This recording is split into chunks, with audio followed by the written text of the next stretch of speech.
গ্রামের নাম নীলপুর। ছবির মতো সেই গ্রাম, পাহাড়ের কোল ঘেঁষা। এই গ্রামে থাকে রূপা আর রূপার মা কমলা।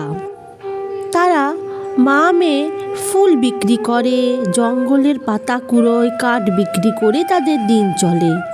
নে মা, এবার শুয়ে পড়, গরমের জন্য ভালো ফুল পাচ্ছি না। কাল ভোরবেলায় অনেক দূর বনে যেতে হবে। শুয়ে পড় মা, আমাকে কাল ভোর ভোর উঠতে হবে, অনেক তো রাত হলো। কি রে, কি ভাবছিস রূপা? মা, আমিও তোমার সঙ্গে যাব। কালকে তুমি একা যাও প্রতিদিন, কাল আমিও যাব মা, আমিও যাব তোমার সঙ্গে। আমার একা একা ভালো লাগে না মা, সারাদিন ঘরে। আমিও যাব মা তোমার সঙ্গে। নিয়ে যাবে তুমি আমাকে? ও মা। আচ্ছা আচ্ছা, ঠিক আছে, কিন্তু সেখানে অনেক হিংস্র জীবজন্তু আছে রে মা। ও মা, আমি যাব মা, আমি যাব। পরের দিন সকালবেলায় কমলা অবশেষে বাধ্য হয়ে তার ছোট্ট মেয়েকে নিয়ে যায় গহ্বর বনে। তারা ভোর ভোর বেরিয়ে পড়ে, আলো ফোটার আগেই। দেখ দেখ, কত ঘন বন মা, সাবধানে চল। আমার হাত ছেড়ে কিন্তু কোথাও যাবি না, সব সময় আমার কাছে কাছে থাকবি, কেমন? আচ্ছা মা, ঠিক আছে।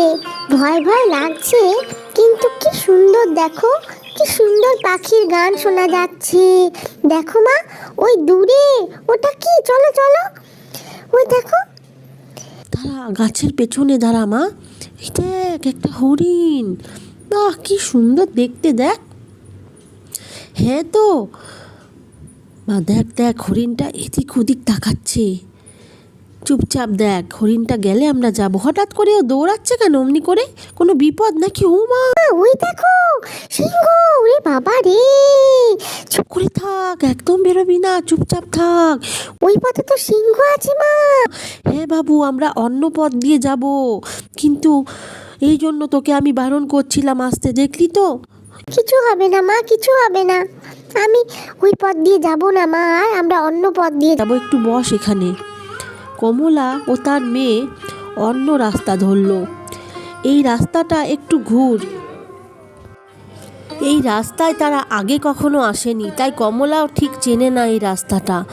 এখানে জানিস, আমি শুনেছি এই রাস্তায় আগে কখনো আসেনি, কিন্তু এখানে একটা আশ্চর্য মায়াবী নদী আছে জানিস।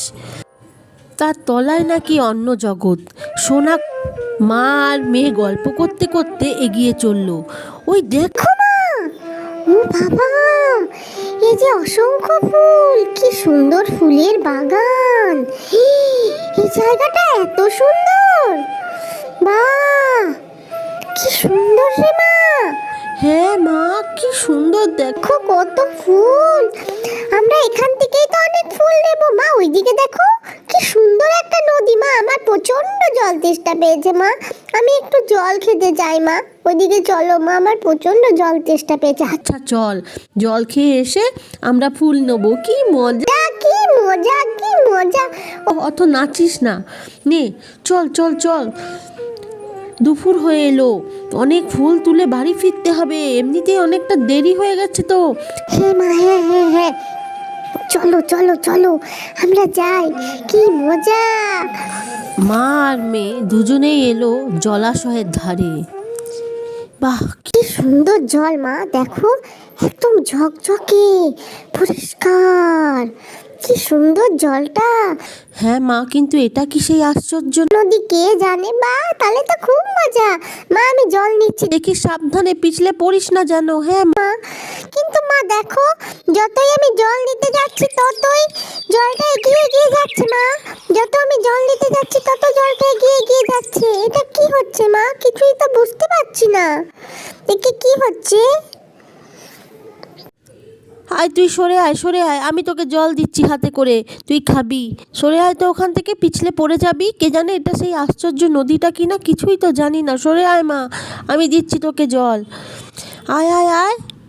ঠিক আছে মা, আমি সরে যাচ্ছি। এরপর তার মা জল নিতে গেল।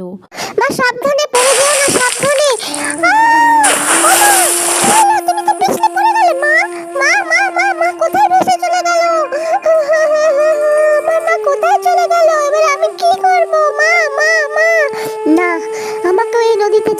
হবে। আমি এরকম ভাবে একা একা কি করব ঘরে? আমিও এই নদীতে ঝাঁপ দেব। দেখা যাক তলায় কি জগৎ আছে। না, আর ভাবনা চিন্তা করে লাভ নেই, আমাকেও ঝাঁপ দিতেই হবে এই নদীতে। আমি মাকে ফিরিয়ে আনবই। এটা যদি সেই আশ্চর্য নদী হয় তাহলে। রূপা এক ঝাঁপ দিল নদীতে এবং সঙ্গে সঙ্গে নদীর তলায় ঢুকে গেল। আমি তো ঢুকে যাচ্ছি নদীর তলায়।